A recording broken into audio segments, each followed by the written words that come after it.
प्रस्तुत करता Patanjali aloe vera gel. Pimples wrinkles मिटाए, मॉइस्चराइज ग्लोइंग स्किन पाए, खतरनाक केमिकल से अपनी त्वचा को बचाएं।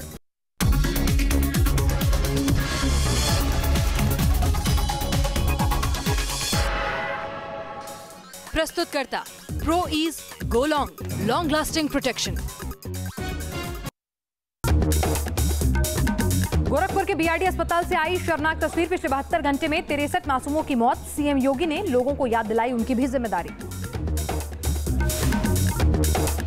डॉक्टरों में झड़प को लेकर सरकार की बड़ी कार्रवाई। ओटी में झगड़ने वाला एक डॉक्टर बर्खास्त, दूसरे डॉक्टर का निलंबन।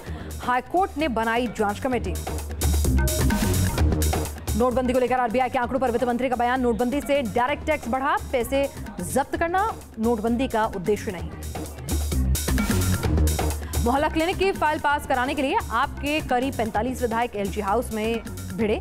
भारी पुलिस बल तैनात, जबरन निकाले जा सकते हैं आप विधायक। अन्ना हजारे ने लोकायुक्त को लेकर फिर दी आंदोलन की धमकी। पीएम को पत्र लिखकर की लोकायुक्त की नियुक्ति की मांग।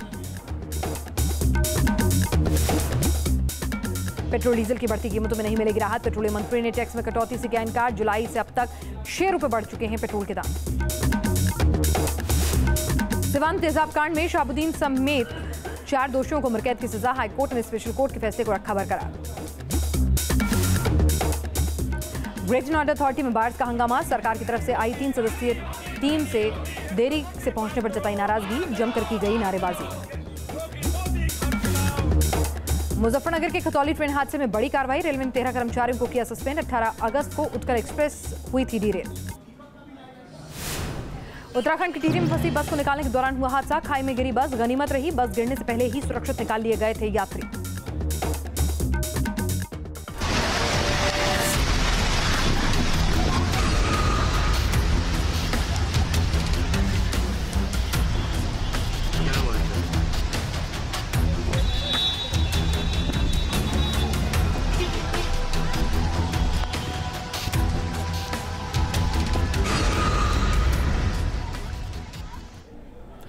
मुंबई हमारे देश की आर्थिक राजधानी, लेकिन हल्की सी बारिश क्या हुई, मुंबई पूरे तरीके से थम गई। और वो सिर्फ इसलिए क्योंकि मुंबई के लिए वो तमाम चीजें, वो बुनियादी सुविधाएं उपलब्ध नहीं हैं। ना तो सरकारों ने कराई और ना ही सरकारों ने इस पर ध्यान दिया, जिसके आधार पर आप किसी भी शहर को शहर कहते हैं। शहर क्या होता है? एक ऐसी जगह जहां आप अच्छी जिंदगी जी सकें, जहां बुनियादी सुविधाएं उपलब्ध हों, जहां पर सब कुछ सही हो। लेकिन जब मुंबई में नाले ही नहीं हैं, नाले हैं तो उसमें से पानी बाहर निकल नहीं सकता, और सरकार की तरफ से लापरवाही इस कदर है कि वहां पर बारिश का पानी का निकास कैसे हो, इसे लेकर किसी ने आज तक विचार ही नहीं किया। तो यह बताता है कि कैसे एक शहर अपने मौत के कगार पर खड़ा है। और यही हाल मुंबई का है। मुंबई में पिछले 150 साल में ड्रेनेज सिस्टम को लेकर कुछ भी नया नहीं हुआ है, और यही वजह है कि आज मुंबई अपने मौत के मुहाने पर खड़ी है। क्योंकि जिस तरह की बारिश हुई बीती रात, उसने ये स्थापित कर दिया कि अगर मुंबई में बारिश औसत से ज्यादा हो जाए तो मुंबई उसे झेल नहीं सकती। आइए आपको दिखाते हैं परत दर परत कैसे मुंबई मर रही है धीरे धीरे। सबसे पहले मुंबई का ड्रेनेज सिस्टम, जो न सिर्फ चरमरा चुका है बल्कि उसके नाम पर एक बड़ी ठगी सरकार और सरकार के अधिकारियों ने हम आम जनता के साथ की है। मुंबई की लाइफलाइन कही जाने वाली मुंबई लोकल हो या फिर सड़कों पर चलने वाला ट्रैफिक, 29 अगस्त को मुंबई की रफ्तार पर पूरी तरह ब्रेक लग गया था। जो जहां था वो वहीं ठहर गया। कोई दफ्तर में फंसा तो कोई रेलवे स्टेशन पर, तो किसी के अंदर घर के बाहर कदम रखने की हिम्मत नहीं हुई। मुंबई मानो दरिया हो गई थी, जहां हर तरफ सिर्फ पानी ही पानी नजर आ रहा था। लोग घुटनों तक पानी से जूझते हुए अपना रास्ता बना रहे थे। और जब इस जल संकट की तह तक गए तो सामने आई वही वजह जो हर बार मुंबई की सबसे बड़ी परेशानी बन जाती है, यानी मुंबई का ड्रेनेज सिस्टम। मुंबई के ड्रेनेज सिस्टम का अधिकतर हिस्सा आजादी से पहले यानी अंग्रेजों के जमाने का है। लेकिन जिस तेजी से मुंबई की आबादी बढ़ी और आधुनिकीकरण हुआ, उस तेजी से ड्रेनेज सिस्टम को नहीं सुधारा गया। मुंबई का वर्तमान ड्रेनेज सिस्टम 25 से 30 मिलीमीटर तक की बारिश के पानी की निकासी ही कर पाता है। यानी अगर 25 से 30 मिलीमीटर तक बरसात होती है तो पानी मुंबई में नहीं ठहरता।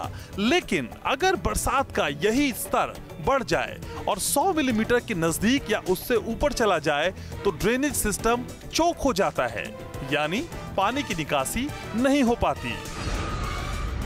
इस ड्रेनेज सिस्टम की एक और बड़ी परेशानी है, वो है पुराने पाइप्स।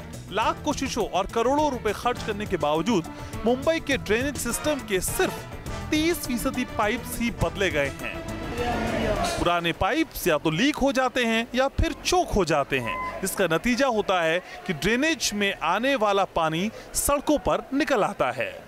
मुंबई की गटर व्यवस्था लगभग 150 साल पुरानी है, जो ब्रिटिशों ने निर्माण की थी। इसमें 2000 किलोमीटर के खुले गटर लाइन है, कुल 440 किलोमीटर की बंद गटर लाइन है और 30,000 ऐसे पॉइंट है जहां से इस गटर व्यवस्था में बारिश का पानी आ जाता है। ब्रिटिशों ने ये जब प्रणाली बनाई थी तब एक डबल डेकर बस जो है वो पूरी इस ड्रेनेज सिस्टम में जा सके, इतने बड़े बड़े गटर यहाँ पे बनाए गए थे। लेकिन ये सिर्फ जो आइलैंड सिटी है, मुंबई शहर है, उसमें बनाए गए थे। लेकिन उसके बाद जो बाकी शहर जो विकसित हुआ उसमें इतने बड़े गटर नहीं बनाए हैं। और यही कारण है कि मुंबई में पानी जब भारी बारिश आती है तो जल जमाव हो जाता है और उसमें पूरी मुंबई ठप पड़ जाती है।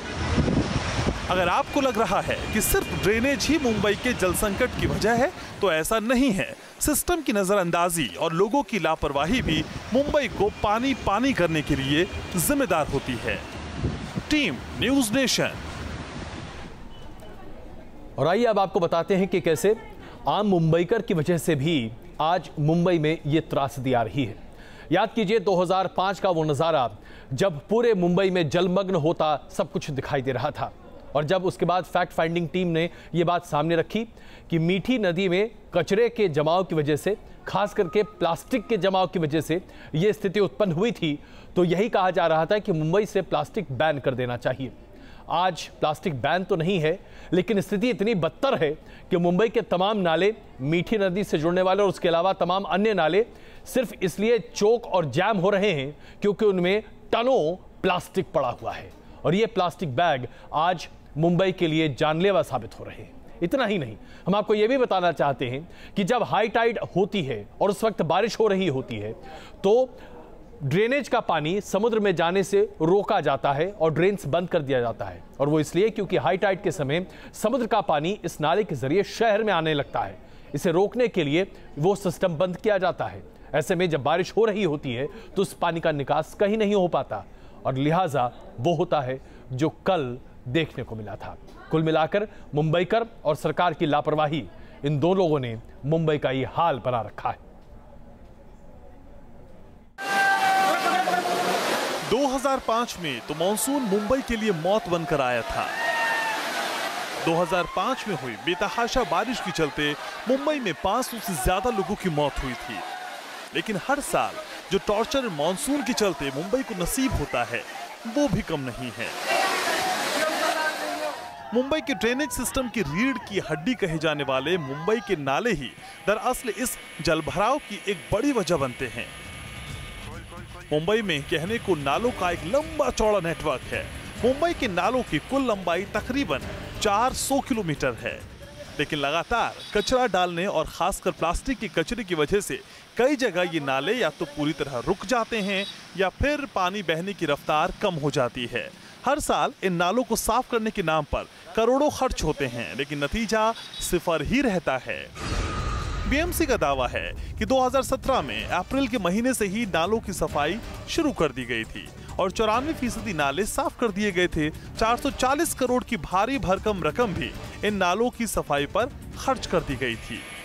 लेकिन अगर नाले साफ थे तो पानी निकला क्यों नहीं? इसका जवाब बीएमसी के पास शायद नहीं। मुंबई की चरमराती ड्रेनेज व्यवस्था को एक और चोट पहुंचाती है समंदर से उठी हाई टाइड।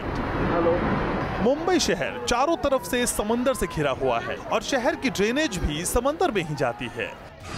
लेकिन हाई टाइड के दौरान पानी अंदर आने से रोकने के लिए ड्रेनेज सिस्टम के दरवाजे या यूं कहें कि आउटलेट बंद कर दिए जाते हैं और अगर ऐसे में बारिश हो रही हो तो सारा पानी शहर में भर जाता है। मुंबई में जब जब तेज बरसात और हाई टाइड एक साथ आती है तो शहर के निचले इलाकों में तेजी से पानी भरता है और फिर धीरे धीरे पूरी मुंबई को चपेट में ले लेता है। चर्चगेट, बायकुला, परेल, सीएसटी, वर्ली, ताडो, मुंबई सेंट्रल, दादर, मनकुट, चेंबूर, मलाड और घाटकोपर। 29 अगस्त को भी जब बादल मुंबई के आसमान से ताबड़तोड़ बरसे तो पहले इन्हीं इलाकों में पानी भरा और फिर धीरे धीरे मुंबई जलमग्न होती चली गई। Team news nation. तो हमने आपको दिखाया किस तरह से ड्रेनेज सिस्टम पूरी तरीके से टूट या चरमरा चुका है, नालों में कचरा भरा पड़ा है और उसके साथ साथ हाई टाइड की वजह से कैसे मुंबई शहर से पानी का निकास नहीं हो पाता। लेकिन अब सरकार की भूमिका पर जरा चर्चा कर लेते हैं। आप अंदाजा लगा सकते हैं क्या कि बीएमसी यानी कि बृहत मुंबई कॉरपोरेशन, इसका बजट सालाना क्या है? जाहिर सी बात है ये एक म्युनिसिपल कॉरपोरेशन है, म्युनिसिपल कॉरपोरेशन, और इस म्युनिसिपल कॉरपोरेशन का सालाना बजट हमारे कुछ एक राज्यों से भी कहीं ज्यादा है। गोवा से ज्यादा बजट है बीएमसी का, त्रिपुरा से ज्यादा है, अरुणाचल प्रदेश से ज्यादा है, मणिपुर से ज्यादा है, यहां तक कि दिल्ली के बराबर है। अब जरा सोचिए, संसाधन और पैसे की कमी बीएमसी के पास हो यह तो कोई नहीं कह सकता, लेकिन हां, बीएमसी पर दावा करने और बीएमसी पर कब्जा करने के लिए राजनीतिक दल एड़ी चोटी का दम लगा देते हैं। और उसके लिए सिर्फ एक वजह है, क्योंकि कमाई का सबसे बढ़िया जरिया बीएमसी है। अकूत पैसा, न कोई पूछताछ, न कोई लेना देना, भ्रष्टाचार हर तरफ, और यह बात हर कोई जानता है। मुंबई का हर व्यक्ति जानता है कि बीएमसी के कर्मचारी और अधिकारी कितने भ्रष्ट हैं और किस तरह से पैसे कमाए जाते हैं। इसके बावजूद तो सरकारें आती हैं, सरकारें जाती हैं, लेकिन किसी मुख्यमंत्री ने आज तक ये हिम्मत नहीं दिखाई कि इस भ्रष्टाचार पर नकेल कस सके। देश की सबसे बड़ी सिविक एजेंसी, लाखों करोड़ों का बजट, अहमियत इतनी कि सालों के साथ ही शिवसेना और बीजेपी भी इस पर कब्जे को लेकर आमने सामने हो गए थे। नाम बहुत बड़ा है, लेकिन काम कितना होता है ये 29 अगस्त की बारिश ने पूरे देश के सामने रख दिया। मुंबई में हुए जलभराव के चलते बीएमसी एक बार फिर सवालों के घेरे में है। बीएमसी के दावों और हकीकत का फर्क देखिए। 2005 में बीएमसी ने डिस्पोजल सिस्टम का आगाज किया था। इस प्रोजेक्ट में 58 लेवल थे। 12 साल बाद भी प्रोजेक्ट आधा ही पूरा हो पाया है। अब तक बीएमसी ने सिर्फ 28 लेवल ही पूरे किए हैं, जबकि 27 लेवल का काम बाकी बचा है। मुंबई बारिश के दिनों में सुचारू रूप से चलती रहे, इसके लिए ब्रिमस्टोवेड नाम का एक प्रोजेक्ट बनाया गया था, जिसकी लागत है 12,000 करोड़ रुपया।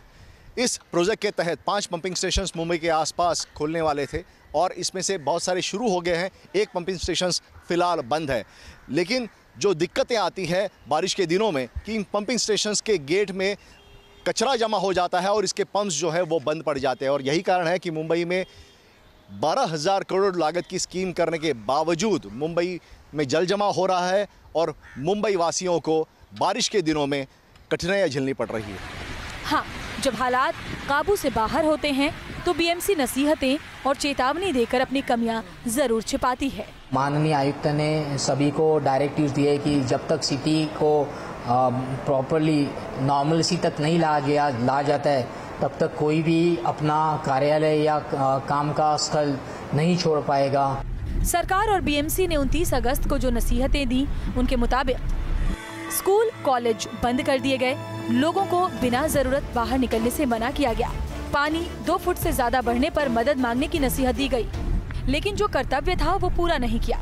अगर किया होता तो ये हालात नहीं होते। 29 अगस्त को बारिश ने लोकल और सड़क ही नहीं, कई हवाई यातायात को भी रोक दिया था। मुंबई एयरपोर्ट पर पानी भर गया था और फिर एक बार सवाल उठा, क्या ऐसे मुंबई बनेगी वर्ल्ड क्लास सिटी? जरा एक नजर मुंबई से दूर अमेरिका पर डाल लेते हैं। अमेरिका का एक बड़ा हिस्सा इस वक्त हावी नाम के तूफान का सामना कर रहा है। इस तूफान में तेज हवाओं के साथ मूसलाधार बरसात हो रही है, लेकिन अमेरिका पहले से ही तूफान से 2-2 हाथ करने के लिए तैयार था और वहां तूफान की ताकत के मुताबिक नुकसान नहीं हुआ। लेकिन साहब, ये अमेरिका नहीं, मुंबई है। यहाँ रत्ती भर पानी भी बरसा तो जान आफत में आ जाती है। सरकारी वादे सिफर हो जाते हैं और बीएमसी के दावे धुल जाते हैं। मुंबई तुला बीएमसी वर भरोसा नाही का? यही वजह थी जिनके चलते आरजे को बीएमसी पर व्यंग कसना पड़ा था। खोल खोल खड्ड्यांचा आकार कसा गोल गोल। Team News Nation. गोल बोल मुंबई। बीएमसी पर मुंबईकरों को भरोसा नहीं। अब मलिष्का ये बात गाने के जरिए जरूर कहती है, लेकिन सच्चाई तो यही है।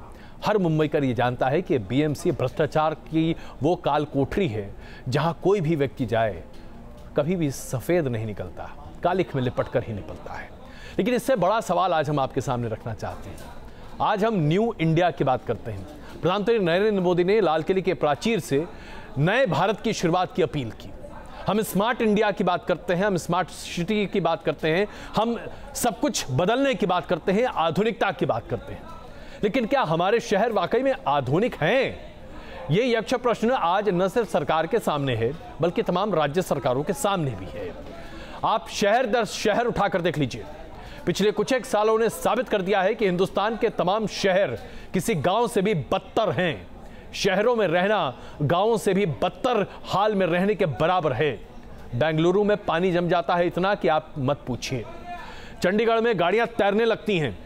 दिल्ली में बारिश हो जाए अगर आधे घंटे भी, तो 24 घंटे 48 घंटे तक पूरी दिल्ली में जाम पड़ा रहता है। मुंबई में बारिश होती है तो बाढ़ आ जाती है। अहमदाबाद में बारिश होती है, बाढ़ आ जाती है। अरे भाई, हम रहते कहां पर हैं? हमारे नेता जरा इस बात का जवाब देने को तैयार हैं कि ये लाखों करोड़ों रुपए जो मिलते हैं राजस्व के तौर पर, वो कहां जा रहे हैं साहब? किस शहर में डाल रहे हैं, किस गांव में डाल रहे हैं? बता तो दीजिए, हिसाब तो दे दीजिए। मुंबई में जो कुछ हुआ वो पूरे देश ने देखा, लेकिन देश की राजधानी दिल्ली के हाल भी कुछ जुदा नहीं है। दिल्ली में हर साल मॉनसून आता है और दिल्ली वालों को मुसीबत बतौर सौगात देकर जाता है। दिल्ली में 31 अगस्त को तेज बारिश का अनुमान है और 31 अगस्त को दिल्ली वाले परेशान हो सकते हैं।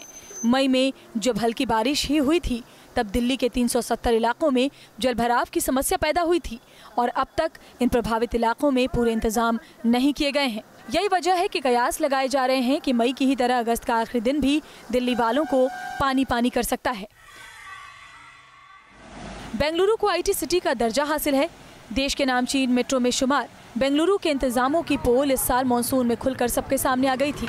जरा सी बारिश ने आईटी सिटी बेंगलुरु की सड़कों पर घुटनों तक पानी भर दिया था। खासकर रिहायशी इलाकों में लोगों को भारी दिक्कतों का सामना करना पड़ा था, क्योंकि ये निचले इलाके थे और यहाँ पानी भरने के चलते ट्रैफिक पूरी तरह ठप हो गया था। चंडीगढ़ से सटे मोहाली को भी ऐसे शहरों में गिना जाता है जिन्हें सुनियोजित तरीके से बसाया गया है। लेकिन 2 हफ्ते पहले पूरे देश ने देख लिया था कि मानसून से निपटने के लिए मोहाली कितना तैयार है। 2 दिन तक हुई तेज बरसात के चलते मोहाली की सड़कें मानो दरिया में तब्दील हो गई थी, जहां लोहे की भारी भरकम गाड़ियां भी तैरती हुई नजर आई थी।